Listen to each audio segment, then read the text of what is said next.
everyone, welcome back to the Kindness Kangaroo Library. I'm author Sandra Wilson, and this is a Storytime Lesson.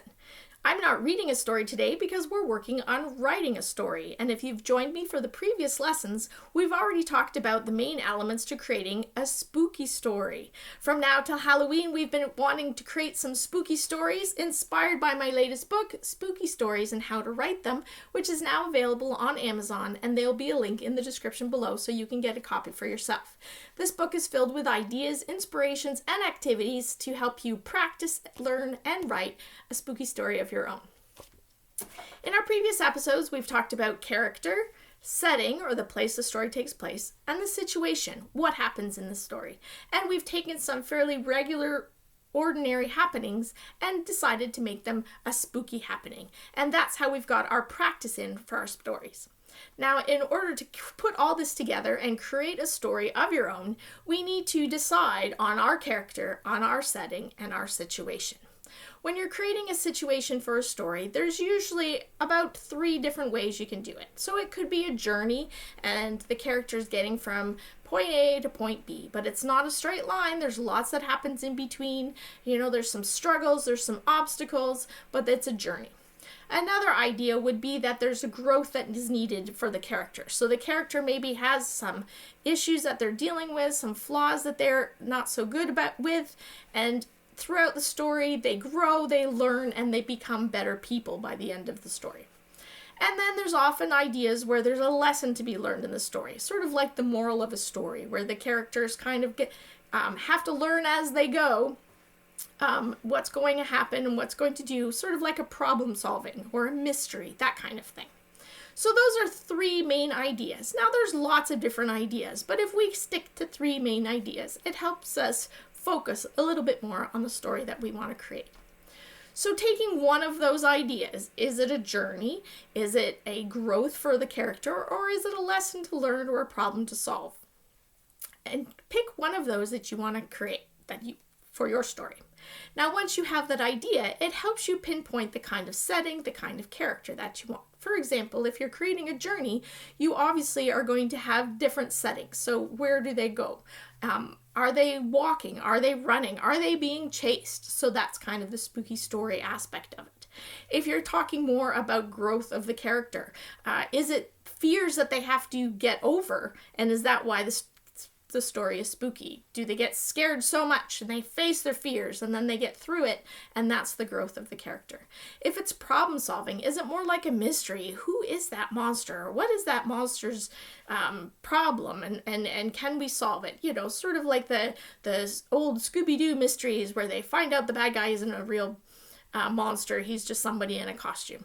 And I'm not saying that that's where your spooky story goes, but certainly problem solving is another way to make the story, so that you could solve the problem of, why is this happening?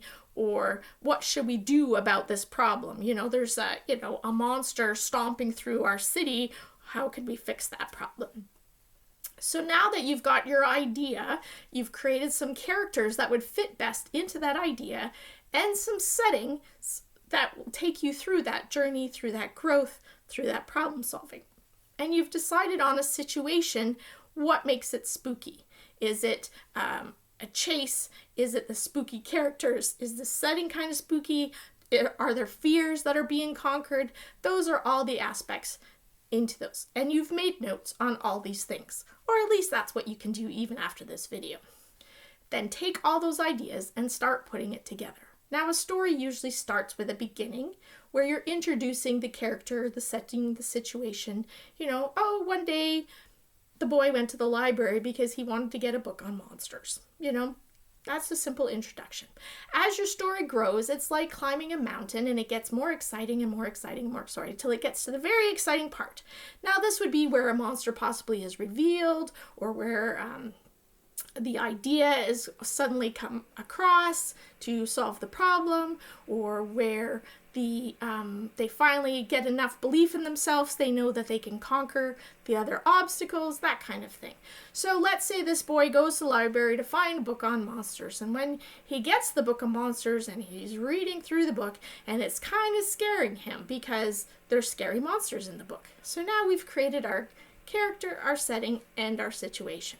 Now situation is now going to grow more spooky. He's already a little scared because he's, reading about monsters. And then maybe suddenly there is a power outage and everything goes black. So now he's in a library, which he's not as familiar with. It's a pretty big space. And it's completely dark, and he was just reading about monsters. And there's some noises, and there's some footsteps, and they're getting closer, and we're building this story up further and further. Something touches him. He screams. He runs. Depending on what we want from this character, are we wanting him to go on a journey? Does he have to find his way back home safely? Does he, have to learn how to conquer his fears? Maybe he has a fear of the dark. Maybe he has a fear of being alone. And those are fears that we're trying to conquer. Are we trying to solve the problem as to who turned out the lights?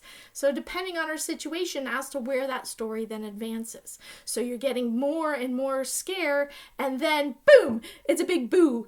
Where you reveal the big scare, the monster or not the monster, or, it was just his imagination. It depends on how you want to end your story.